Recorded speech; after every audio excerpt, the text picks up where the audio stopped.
Friends, welcome back to our YouTube channel GK with me. तो आज की class में हम पढ़ना स्टार्ट करेंगे एसएसटी का हमारा नेक्स्ट टॉपिक फंडामेंटल राइट्स। क्योंकि आपके सिलेबस में दिया गया है, इसीलिए मैंने सोचा पहले आपको fundamental rights and fundamental duties पढ़ा दूंगी। उसके बाद हम जो इंडियन ज्योग्राफी और इकोनॉमिक्स के टॉपिक रह जाएंगे वो कर लेंगे, ठीक है। ऐसे आपका मोस्ट ऑफ सिलेबस कंप्लीट हो जाएगा। तो ये क्लास आप लास्ट तक देखेंगे तो आपके लिए यूजफुल रहेगी, क्योंकि आपके सिलेबस में स्पेशली इस टॉपिक को मेंशन किया गया है, तो आपका इसको पढ़कर जाना जरूरी है, ठीक है ना। तो ये चाहे आप चंडीगढ़ पीआरटी की प्रिपरेशन करें या फिर आप टीजीटी एनटीटी की तैयारी कर रहे हैं, दोनों के लिए इक्वली इंपॉर्टेंट रहने वाला है। तो इस क्लास को आप लास्ट तक देखिएगा, ठीक है। तो अब स्टार्ट कर देते हैं हम फंडामेंटल राइट्स के बारे में पढ़ना, क्योंकि आपके शायद 3 या 4 टॉपिक ही आपके इंडियन पॉलिटी के दिए गए हैं, और शायद 2 या 3 टॉपिक आपके इंडियन ज्योग्राफी के हैं, और इसके साथ साथ 2-3 टॉपिक ही आपके इंडियन इकोनॉमिक्स के दिए गए हैं। तो उन सबको हम पढ़, ठीक है। तो यहाँ पर जो फर्स्ट टॉपिक है हमारा, ठीक है। तो अगर हम फंडामेंटल राइट्स की बात करते हैं तो हमारे इंडियन कॉन्स्टिट्यूशन में फंडामेंटल राइट्स का एक टॉपिक दिया गया है। हमारे कॉन्स्टिट्यूशन में भी हमारे फंडामेंटल राइट्स लिखे गए हैं, जिसकी वजह से हमारा जो कॉन्स्टिट्यूशन है वो बहुत अच्छा दिखता है, ठीक है। इसको हमारे जो कॉन्स्टिट्यूशन है उसके पार्ट 3 में लिखा गया है। तो ये सबसे इंपॉर्टेंट बात हो जाती है। सबसे पहले तो आपसे यही पूछा जा सकता है कि आपके जो फंडामेंटल राइट्स हैं वो कॉन्स्टिट्यूशन के कौन से भाग में लिखे गए हैं।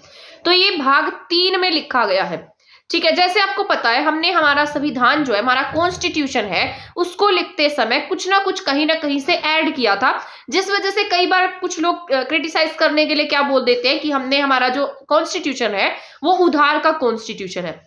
लेकिन ऐसा नहीं है। हमने हमारे संविधान में उन सभी अच्छी बातों को ऐड किया जो हमें कहीं ना कहीं से अच्छी लगी। तो हमने सभी देशों के कॉन्स्टिट्यूशन को पहले पढ़ा, फिर उनकी जो अच्छी बातें थी उनको हमारे संविधान में शामिल किया।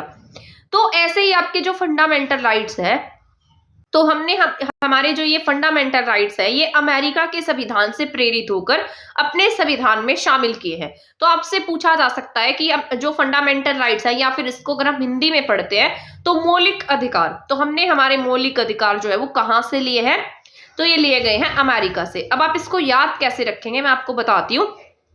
इसको याद रखने का तरीका है, जैसे इसको 3 से लिखते हैं और अमेरिका की शुरुआत भी इसी से होती है, तो एस अमेरिका, ठीक है। तो ये 3 जैसी बनावट किसकी है? अमेरिका की है। और भाग 3 अमेरिका, और 1-2 से कितना है यहाँ पर 35। ये क्या है? आपके आर्टिकल्स है।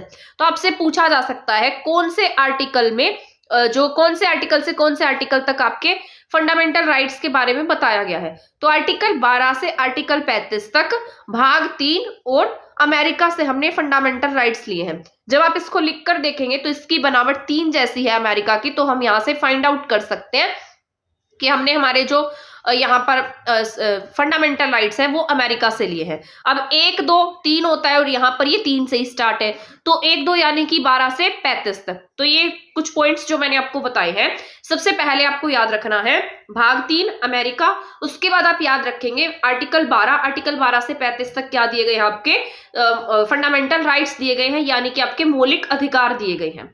आई होप आपको यहाँ तक के पॉइंट समझ में आए होंगे, ठीक है। इसके बाद यहाँ पर नेक्स्ट पॉइंट है हमारा भारत का मैग्ना कार्टा। तो जो हमारे मौलिक अधिकार है उसे हम क्या कहते हैं? ये क्या है? हमारे भारत का मैग्ना कार्टा है। जैसे ये मैग्ना कार्टा क्या था? मैग्ना कार्टा इंग्लैंड का एक राजकीय पत्र था, जिस पर उनके कुछ राइट्स के बारे में लिखा गया था। इसीलिए हमने इसको क्या कह दिया? ये हमारे भारत का क्या है? मैग्ना कार्टा है। मैग्ना कार्टा इंग्लैंड का राजकीय पत्र है, 1215 में पब्लिश हुआ था। उसमें कुछ इनके राइट्स लिखे गए थे। ऐसे ही हमारे भारत का मैग्ना कार्टा हम किसे कहते हैं? हमारे मौलिक अधिकारों को कहते हैं। यहाँ पर कुछ ऐसे मौलिक अधिकार है, ऐसे मूल अधिकार है जो केवल हमारे भारतीयों को प्राप्त है। ओनली हमारे इंडियंस लोगों को ही मौलिक अधिकार प्राप्त है। तो उनमें से कौन से आर्टिकल्स हैं? जैसे मैंने यहाँ पर लिखा है आर्टिकल 18, आर्टिकल 16, आर्टिकल 19, 29 और 30, ठीक है। तो ये केवल भारतीयों को ही प्राप्त अधिकार है। मूल अधिकार सस्पेंड इन सम कंडीशंस, यहाँ पर कुछ ऐसी कंडीशंस हैं जिसके चलते हुए आपके जो मौलिक अधिकार है उनको कुछ समय के लिए सस्पेंड किया जा सकता है, लेकिन ये कभी भी पूरी तरीके से खत्म नहीं होंगे। इनको क्या कर सकते हैं? सस्पेंड कर सकते हैं। यानी कि कभी कुछ ऐसी कंडीशंस हो जाए जिसकी वजह से जो हमारे राइट्स हैं उनको सस्पेंड करना पड़ सकता है। तो कौन से कंडीशंस हो सकती है? जैसे मान लीजिए सेना के सदस्यों के संबंध में कुछ ऐसा हो जाता है जिसकी वजह से हमें क्या करना पड़ सकता है? इनको सस्पेंड करना पड़ सकता है। इसके अलावा सेना का कानून लग जाता है, आपातकाल आपके देश में लग जाता है, तो आपके मौलिक अधिकार जो है वो क्या हो जाते हैं, सस्पेंड हो जाते हैं। लेकिन आपका आर्टिकल 21 है और आर्टिकल 19 है, ये आपसे तब भी नहीं छीना जा सकता। कुछ कंडीशंस में आपके आर्टिकल 19 को थोड़े टाइम के लिए रोका जा सकता है, लेकिन आपका आर्टिकल 21 जो है, आपके जीने का अधिकार आपसे कभी भी कोई नहीं छीन सकता। ये ऐसा आर्टिकल है जो किसी भी, कोई भी, कैसी भी कंडीशन हो, ये आपका लागू रहेगा। इसके बाद जैसे संविधान संशोधन कर देते हैं कई बार, जैसे आपका राइट टू प्रॉपर्टी का एक्ट था, उसको अमेंडमेंट करके क्या कर दिया गया, हमारे कॉन्स्टिट्यूशन से हटा दिया गया। तो ऐसे कुछ कंडीशंस हैं जिससे क्या कर सकते हैं, हम मूल अधिकारों को सस्पेंड कर सकते हैं। आई होप आपको ये पॉइंट समझ में आए होंगे जो मैंने आपको भी बताए हैं। इसके बाद देखिए, यहाँ पर मैंने स्पेशली मेंशन करके लिखा भी है कि आर्टिकल 19 और आर्टिकल 21 जो है, ये क्या नहीं हो सकते हैं, सस्पेंड नहीं हो सकते हैं। आर्टिकल 19 कब सस्पेंड होगा, इसके बारे में भी मैंने यहाँ पर लिखा है। जैसे हमारे देश के ऊपर कहीं से बाह्य आक्रमण हो जाता है और देश में ऐसी स्थितियां पैदा हो जाती है जिसकी वजह से हमारा जो बोलने का अधिकार है वो कुछ समय के लिए सस्पेंड किया जा सकता है, या फिर हमारे देश में युद्ध जैसी स्थिति पैदा हो जाती है, या राष्ट्रीय आपातकाल के दौरान हम इसे सस्पेंड कर सकते हैं। इसके बाद सशस्त्र विद्रोह के कारण लगे राष्ट्रीय आपातकाल के दौरान आपका जो ये आर्टिकल 19 है, ये सस्पेंड नहीं होगा। इसके बाद अगर हम बात करते हैं जो हमारा मूल संविधान था, मूल संविधान का मतलब होता है जब हमारा संविधान लिखा गया था तब हमारे संविधान में टोटल 7 तरीके के मौलिक अधिकार हमें प्राप्त थे। लेकिन 1978 में मैंने अभी आपको बताया कि इसको सस्पेंड कर सकते हैं, किसके द्वारा, जब हमें यहाँ पर कुछ ऐसी नीड्स लगती है, कोई ऐसा अधिकार हो जाता है जिसकी जरूरत नहीं होती, तो उसे हम हटा सकते हैं। जैसे 1978 में 44वें संविधान संशोधन के द्वारा संपत्ति के अधिकार को मूल अधिकार की सूची से हटा दिया गया। तो मैंने आपको भी बताया था, राइट टू प्रॉपर्टी का जो आपका अधिकार था, राइट टू प्रॉपर्टी, उसको क्या किया गया, आपके मूल अधिकार में से हटा दिया गया। तो 1978 में 44वें संविधान संशोधन के द्वारा आपको सबसे पहली बात ये पता होना चाहिए कि कौन से अमेंडमेंट के द्वारा आपके यहाँ से जो राइट टू प्रॉपर्टी का एक्ट है वो हटा दिया गया। तो 1978 में 44वें संविधान संशोधन द्वारा संपत्ति के अधिकार को मूल अधिकार की सूची से हटा दिया गया। तो आज अगर आपसे पूछा जाता है एट प्रेजेंट आपके पास कितने टाइप के फंडामेंटल राइट्स है, तो आज आपके पास 6 टाइप के फंडामेंटल राइट्स है। पहले आपके पास कितने टाइप्स के फंडामेंटल राइट्स थे, तो 7 टाइप्स के आपके पास फंडामेंटल राइट्स थे। ठीक है, आई होप आपको समझ में आ रहा होगा। तो इसके बाद हम नेक्स्ट पॉइंट पर चलते हैं, संपत्ति का अधिकार। संपत्ति के अधिकार की बात करते हैं तो इसको 19(1)(f) और आर्टिकल 31 में रखा गया था। अब इसको कहां पर रख दिया गया, भाग 12 के 300A आर्टिकल में इसको लीगल राइट बना दिया गया। यानी कि अब आपका जो संपत्ति का अधिकार है वो कानूनी अधिकार हो गया है। पहले कैसा था, मौलिक अधिकार था कि आपको मिलेगा ही मिलेगा, लेकिन अब ये कैसा है, कानूनी अधिकार है। ठीक है, संसद मूल अधिकारों में संशोधन कर सकती है। यहां पर अभी मैंने आपको बताया कि जो फंडामेंटल राइट्स है ये कब सस्पेंड हो सकते हैं, इसको पूरी तरीके से कब खत्म किया जा सकता है, जब इसका मूल ढांचा जो है वो परिवर्तित ना हो, तभी इसको खत्म किया जा सकता है। अदरवाइज आपके फंडामेंटल राइट्स को कोई भी खत्म नहीं कर सकता। तो ये जब उसका मूल ढांचा चेंज नहीं होगा तभी हम उसे क्या कर सकते हैं, बदल सकते हैं। अदरवाइज हम इसमें कोई भी चेंज नहीं कर पाएंगे। ठीक है, आई होप आपको यहां तक के पॉइंट समझ में आए होंगे जो मैंने आपको भी समझाए हैं। तो अभी हमने क्या क्या पढ़ा है, जो हमारे फंडामेंटल राइट्स है वो किस में दिए गए हैं, भाग 3 में दिए गए हैं, और हमने कहां से लिए हैं, अमेरिका से लिए हैं। ठीक है, भाग 3 और अमेरिका याद रखेंगे। इसके बाद आपको याद रखना है कितने टाइप के फंडामेंटल राइट्स थे हमारे मूल संविधान में, 7 टाइप के, लेकिन अब कितने हैं, 6 टाइप के हैं। ठीक है, इसके साथ साथ मैंने आपको बताया जैसे आपके कुछ फंडामेंटल राइट्स है जो केवल इंडियंस को प्राप्त है, जैसे आर्टिकल 18, आर्टिकल 16, 19, 29 और 30। कुछ कंडीशंस में आपकी जो मौलिक अधिकार है वो क्या हो सकते हैं, सस्पेंड हो सकते हैं। उसके साथ साथ हमने पढ़ा जो आर्टिकल 19 और आर्टिकल 21 है, इसको आपसे कोई भी नहीं छीन सकता। आर्टिकल 19 की बात करते हैं तो बाह्य आक्रमण और युद्ध के समय में आपसे आर्टिकल 19 कुछ समय के लिए सस्पेंड किया जा सकता है। इसके बाद मैंने आपको बताया हमारे मूल संविधान में 7 तरीके के मौलिक अधिकार थे। 1978 में 44वें संविधान संशोधन के द्वारा संपत्ति के अधिकार को हटा दिया गया, और आज आपका जो संपत्ति का अधिकार है वो किस में है, 300A में है, और ये आज आपका लीगल राइट है। इसके बाद हम नेक्स्ट पढ़ते हैं मूल अधिकार। मूल अधिकार की अगर हम बात करते हैं तो आपके यहाँ पर आर्टिकल 14 से लेकर आर्टिकल 18 तक समता के अधिकार की बात की गई है, या फिर राइट टू, हम इसे इक्वालिटी कह सकते हैं, समता, या फिर हम इसे समानता कह सकते हैं, समानता के अधिकार की बात कही गई है। और हमारे पास ये जो समता का अधिकार है, ये हमारा पहला मूल अधिकार है। ऐसे ही मूल अधिकार हमारे पास में कितने हैं? 6 मूल अधिकार है। ठीक है, तो सबसे पहले की अगर हम बात करते हैं तो यहाँ पर मैंने लिखा है आर्टिकल 14। आर्टिकल 14 की बात करते हैं तो इसमें लिखा गया है सबसे पहले विधि के समक्ष क्या होगी? सबके पास में समानता होगी, समता होगी। तो सबसे पहले क्या है? कानून के सामने क्या होंगे? सभी समान होंगे। विधि का समान क्या होगा? संरक्षण होगा। ठीक है, आई होप आपको ये पॉइंट समझ में आएगा। तो यहाँ पर क्या लिखा है? विधि के समान क्या होंगे? सभी समान होंगे। विधि के समक्ष सभी समान होंगे और विधि के सामने सबका समान संरक्षण होगा। अब इस पॉइंट का मतलब ये है कि जैसे कानून है, कानून के सामने सभी समान है। जो आपने क्राइम किया है या फिर किसी बड़े इंसान ने क्राइम किया है तो उसके लिए आपको वहां पर समान सजा का प्रावधान है। ऐसा ही विधि के समान संरक्षण की बात करता है, यानी कि इसमें लिखा गया है आर्टिकल 14 में जो भी कानून होगा उसके समान सबको क्या मिलेगा? समान संरक्षण मिलेगा। तो ये आर्टिकल 14 बात करता है विधि के सामने सभी समान होंगे।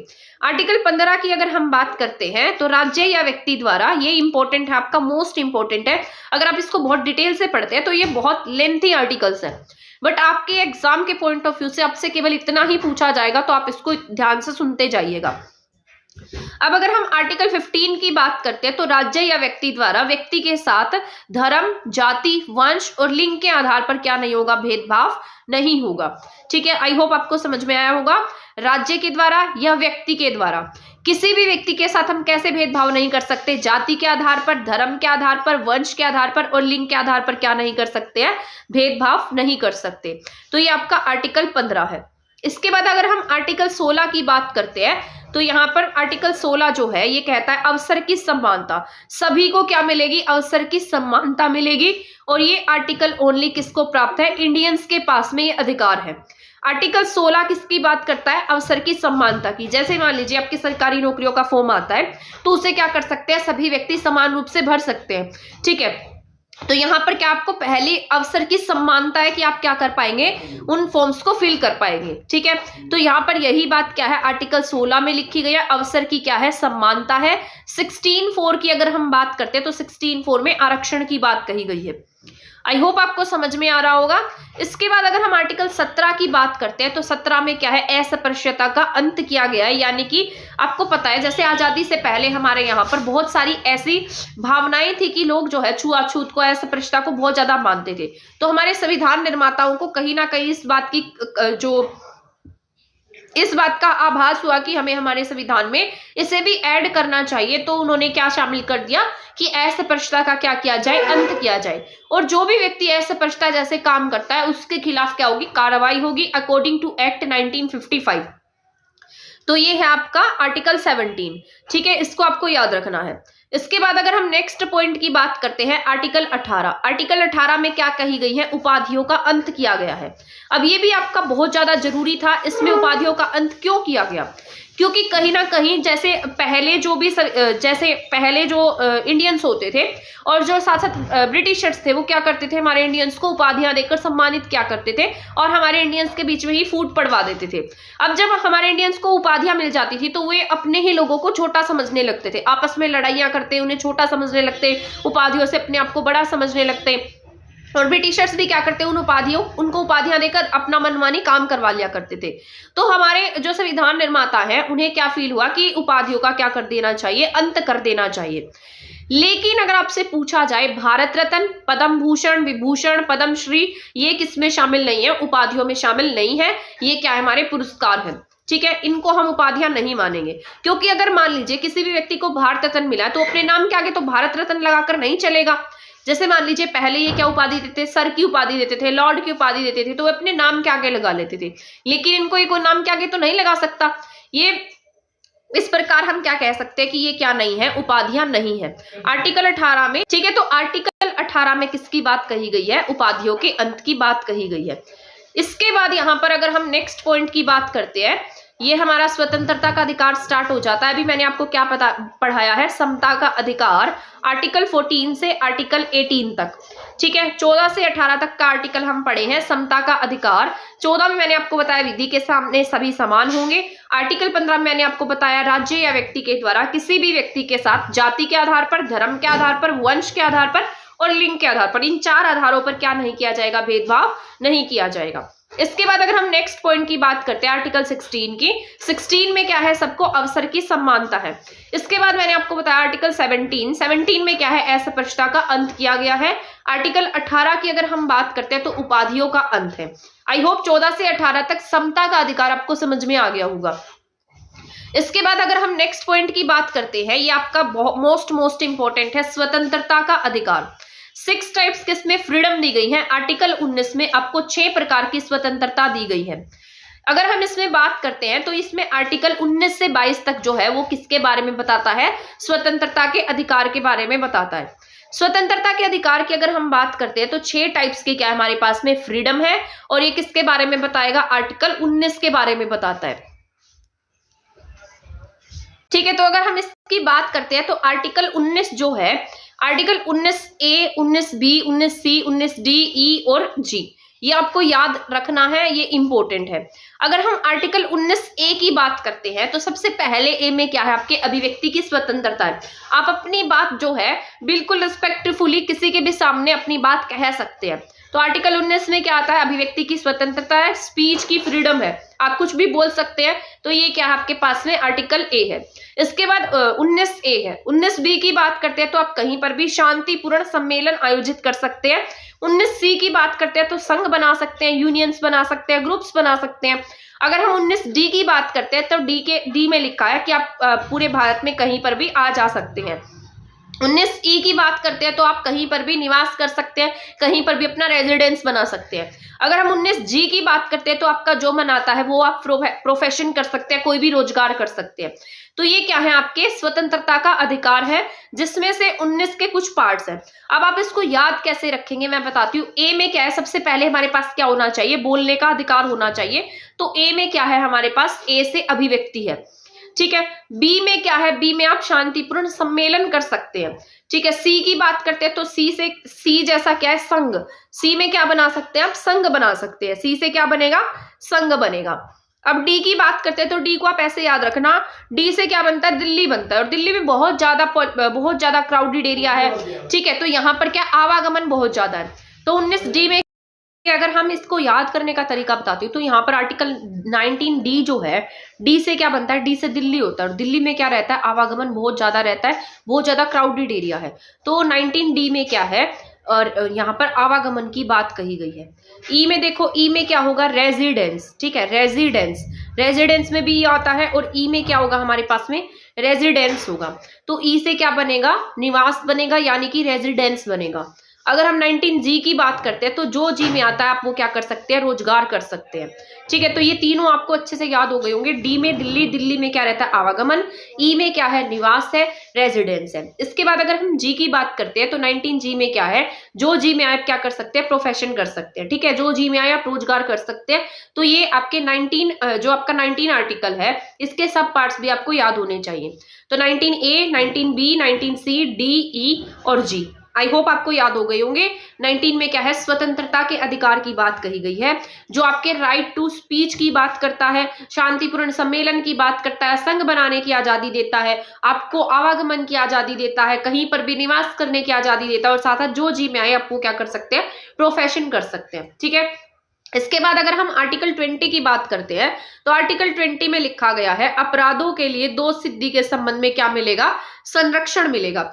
यानी कि इसका मतलब ये है कि मान लीजिए आपने कोई क्राइम कर दिया है, और क्राइम करने के बाद आपको क्या मिलेगा, उसके लिए संरक्षण मिलेगा। यानी कि जैसे मान लीजिए अगर जिस टाइम पर आपने कोई क्राइम किया उस टाइम पर सजा का प्रावधान कुछ और था, फिर आपके ऊपर केस चला, केस चलने के बाद आज जो आपका फैसला आएगा उस टाइम पर आपकी सजा का प्रावधान अलग है, तो आपको वो जो सजा है उसी टाइम की मिलेगी। इसके साथ साथ अगर मान लीजिए आपने कोई एक क्राइम किया, उसके लिए आपको 2 बार सजा नहीं दी जाएगी, उसके लिए आपको ओनली एक ही टाइम की सजा मिलेगी, एक क्राइम के लिए एक सजा मिलेगी।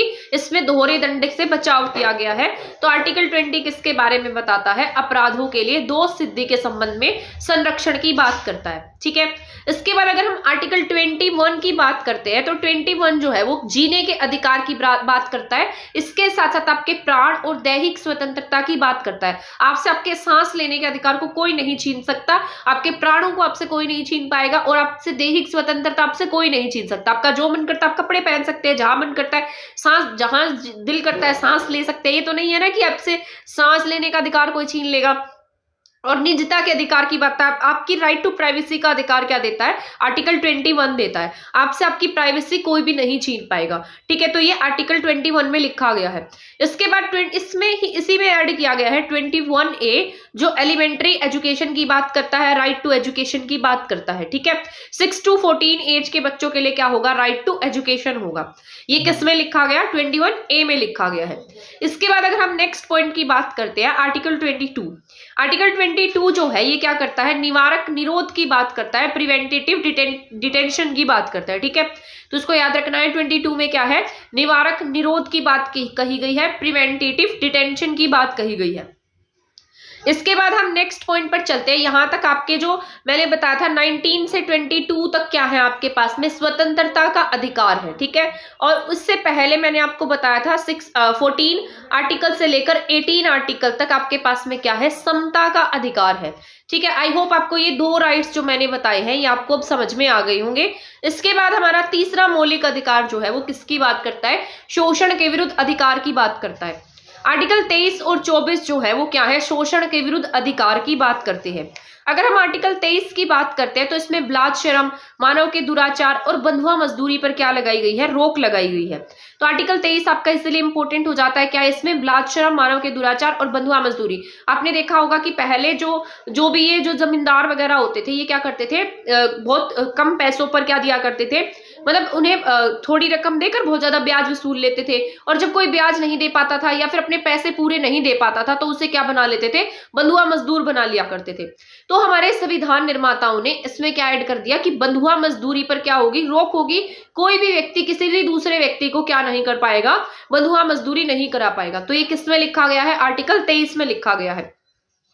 इसके बाद है आर्टिकल 24। आर्टिकल 24 भी आपका इंपॉर्टेंट है। इसमें लिखा गया है 14 वर्ष से कम आयु के बच्चों को कारखानों और खतरनाक कामों में क्या लगाई गई है, रोक लगाई गई है। यानी कि अगर आपकी एज 14 ईयर से कम है तो आप बच्चों को किसी भी भयानक, जैसे पटाखे बनाने की फैक्ट्री होती है, चूड़ियां बनाने के कारखाने होते हैं, वहां पर आप बच्चों से काम नहीं करा सकते। अगर आप ऐसा करते हैं तो आपके खिलाफ क्या होती है, कार्रवाई की जाएगी। तो ये किसमें लिखा गया, आर्टिकल 24 में लिखा गया है। आई होप ये वाला पॉइंट भी आपको समझ में आया होगा।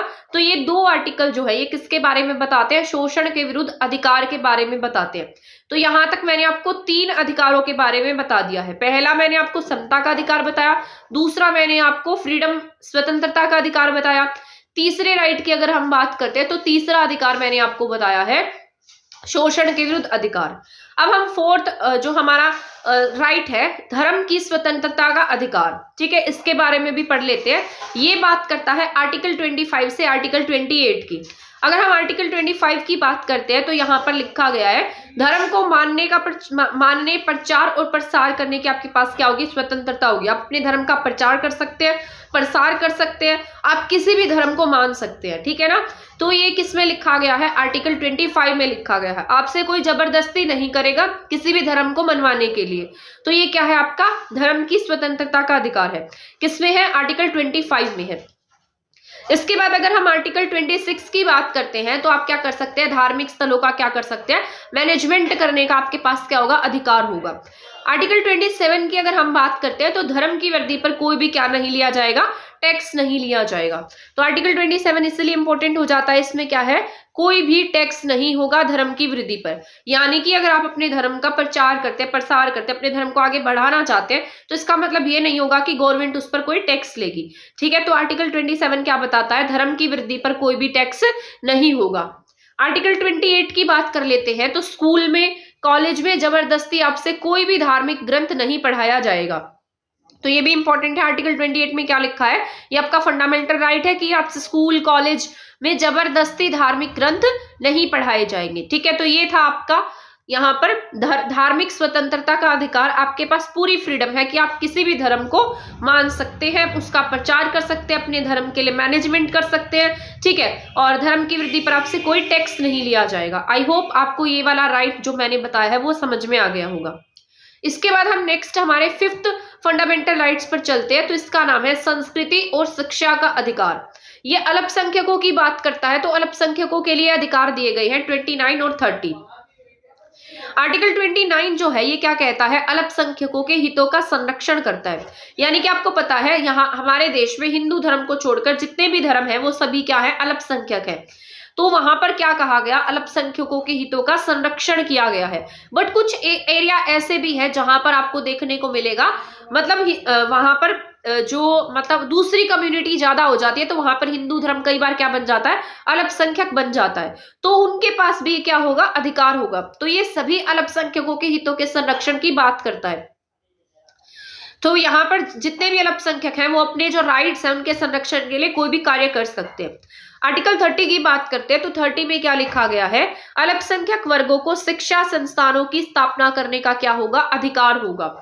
संविधान में इसको यहाँ पर जो ये अल्पसंख्यक वर्ड है, आपसे पूछा जा सकता है कि अल्पसंख्यक जो शब्द है इसको किसने एक्सप्लेन किया है, या फिर ये संविधान में एक्सप्लेन किया भी गया है या नहीं किया गया। तो इसका बहुत सीधा सा आंसर है, अल्पसंख्यक की डेफिनेशन जो हमारे संविधान में नहीं लिखी गई कि अल्पसंख्यक कौन होंगे, इसको किसके द्वारा एक्सप्लेन किया गया है, जो न्यायालय है हमारा उसके द्वारा एक्सप्लेन किया गया, हमारे सुप्रीम कोर्ट के द्वारा एक्सप्लेन किया गया है। जो भी बातें हमारे संविधान में क्लियरली डिफाइंड नहीं की गई है उसको एक्सप्लेन करने का राइट किसके पास है, हमारे सुप्रीम कोर्ट के पास है।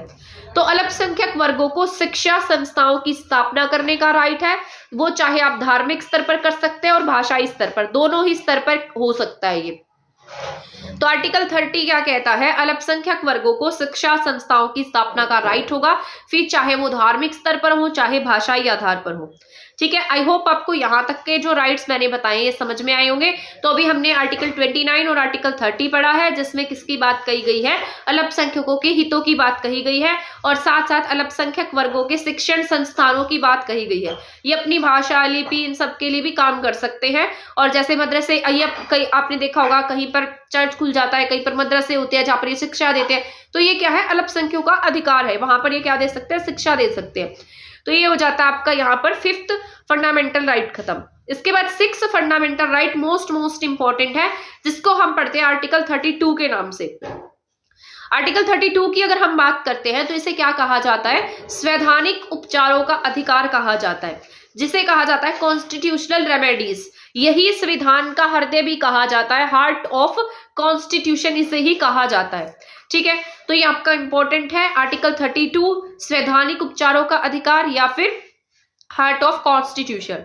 इसके बाद हाई कोर्ट, और इसी के तहत हाई कोर्ट और सुप्रीम कोर्ट की कुछ रीट्स है। अब रीट्स का मतलब होता है कि आपके पास क्या होंगी, कुछ पावर्स होंगी, मतलब हाई कोर्ट के पास और सुप्रीम कोर्ट के पास क्या होती है, कुछ पावर्स होती है। जैसे बंदी प्रत्यक्षीकरण की बात कही गई है, हैबस कॉर्पस की बात कही गई है, यानी कि जो बंदी होगा उसको 24 घंटे के अंदर अंदर सुप्रीम कोर्ट के सामने आपको पेश करना पड़ेगा। ठीक है, इसके बाद अगर परमादेश की बात करते हैं तो इसे मैंडामस कहा जाता है। काम ना करने पर आप क्या करेंगे, ऑर्डर देंगे, यानी कि यहाँ पर मान लीजिए कोई अधिकारी है जो काम नहीं करा, तो आप क्या देते हैं, उसे ऑर्डर देते हैं कि आप अपना काम अच्छे से करिए, परमादेश होता है, ये मैंडामस होता है। ठीक है, इसके बाद नेक्स्ट है प्रतिषेध। अगर कोई एक्स्ट्रा काम कर रहा है, यानी कि आप मान लीजिए कोई ऑफिसर नहीं है और वो उसके रैंक का काम करने लग जाए, तो यहाँ पर उस पर मनाही भी लगाई जा सकती है। ठीक है, तो इस पर क्या किया जाएगा, प्रोहिबिशन किया जाएगा। अधिकार परीक्षा की बात करते हैं तो quo warranto, by what authority, आपने किस अथॉरिटी से ये काम किया। उत्प्रेषण लेख, यानी कि केस जो है वो क्या हो जाएगा, सुप्रीम कोर्ट अपने पास में किसी भी केस को क्या कर सकती है, ट्रांसफर करा सकती है। तो ये क्या है, उत्प्रेषण लेख है। ठीक है, आई होप यहाँ तक आपको आर्टिकल 32 जो है वो समझ में आया होगा, जिसे हमने संवैधानिक उपचारों के नाम से हम जानते हैं, हार्ट ऑफ कॉन्स्टिट्यूशन भी इसे ही कहा जाता है। इसके बाद 21A जो है ये 86th अमेंडमेंट 2002 के द्वारा क्या किया गया था, ऐड किया गया था आपके कॉन्स्टिट्यूशन में, तो इसलिए इंपॉर्टेंट हो जाता है। आरटीआई जो है, आरटीआई को भी पढ़ना इंपॉर्टेंट हो जाता है, क्योंकि ये हमारे कहीं ना कहीं आर्टिकल 19 से रिलेटेड, हमारे बोलने से रिलेटेड है। ठीक है, तो इसको 2004 में विधेयक पास हुआ था संसद में आरटीआई से रिलेटेड। 11 मई 2005 को इसको पारित किया गया और 5 जून 2005 से ये इसको मंजूरी मिल गई और 12 अक्टूबर 2005 को सूचना के अधिकार के रूप में इसको लागू कर दिया गया। ठीक है, तो आपसे पूछा जा सकता है कि कब लागू हुआ है, तो 12 अक्टूबर 2005 को क्या लागू होता है, आरटीआई लागू होता है। ठीक है, और ये इसके लिए एक्ट कब आया था, 2004 में क्या आया, विधेयक आया, और 2005 में क्या बन जाता है, ये कानून बन जाता है। भारत कौन सा देश बन गया है? 55 नंबर का देश बन गया था। किसे लागू करने में? यहाँ पर जो आरटीआई है उसको लागू करने में भारत जो है 55वां देश बना। 48 आवर्स में सूचना देंगे। अगर मान लीजिए किसी का ये जो राइट टू लाइफ से किसी की बात जुड़ी हुई है तो आपको 48 आवर्स के अंदर अंदर क्या देनी पड़ेगी? सूचना देनी पड़ेगी। ठीक है, इसके बाद हम पढ़ते हैं आर्टिकल 33, 34 एंड 35। क्योंकि मैंने आपको बताया आपके फंडामेंटल राइट्स जो है वो 12 से लेकर कितने में आते हैं? आर्टिकल 35 तक आते हैं। तो आर्टिकल अगर हम 33 की बात करते हैं तो यहाँ पर स्पेशली मेंशन किया गया है सशस्त्र बलों के सदस्यों के कानून, यानी कि जो सेना के लोग होते हैं उनके कानून, उनके जो भी राइट्स है उनकी बात किसमें कही गई है? आर्टिकल 33 में कही गई है। आर्टिकल 34 में क्या लगाया जाएगा? मार्शल लॉ लगाया जाएगा। ये भी किसकी बात करता है? कहीं ना कहीं आपके जो ये सेना है उनसे ही रिलेटेड है, और ऐसे ही आर्टिकल 35 भी सेना से रिलेटेड है। तो ये आपका हो जाता है यहाँ पर खत्म। इंडिया में सबसे पहले आरटीआई किसने लगाई है? गोवा ने लगाई है। ठीक है, तो आई होप ये क्लास जो है वो आपको समझ में आई होगी। वैसे आपका जो जितना इंपॉर्टेंट है ना वो 32 तक का इंपॉर्टेंट है, क्योंकि इसमें से ही पूछा जाता है।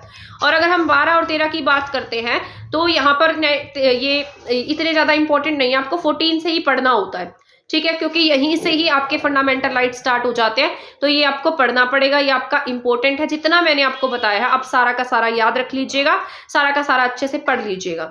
ठीक है, आई होप आपको ये क्लास समझ में आ गई होगी और आपके लिए इंपॉर्टेंट भी रही होगी। तो वैसे मैं आपको बता देती हूँ, आर्टिकल 12 जो है, 12 में आपके राज्यों के बारे में बताया गया है, राज्यों की डेफिनेशन दी गई है, और 13 में न्यायिक पुनरावलोकन की बात कही गई है। लेकिन आपके जो फंडामेंटल राइट स्टार्ट होते हैं वो 14 से स्टार्ट होते हैं, इसलिए आपका इनको पढ़ना इंपॉर्टेंट है। तो ये क्लास आप देख लीजिएगा, आपके लिए इंपॉर्टेंट है। और जिसने पहले ये क्लास कर रखी है, मैंने वैसे पहले भी करा रखे हैं टॉपिक, बट अब आपके सिलेबस में स्पेशली मेंशन किए गए थे, तो मैंने इसको वापस से ऐड करके दोबारा से करा दिया है, ताकि आपका कोई भी टॉपिक रह ना जाए। और हमारी प्लेलिस्ट भी जो है वो सिलेबस के अकॉर्डिंग ही बनती जाएगी। तो जिसने भी क्लास नहीं देखी है वो देख लीजिएगा, या जिसने पहले देख ली थी तो उसकी यहाँ से रिवीजन हो जाएगी। मिलेंगे नेक्स्ट क्लास में नेक्स्ट टॉपिक के साथ। तब तक आप हमारे चैनल के साथ बने रहे।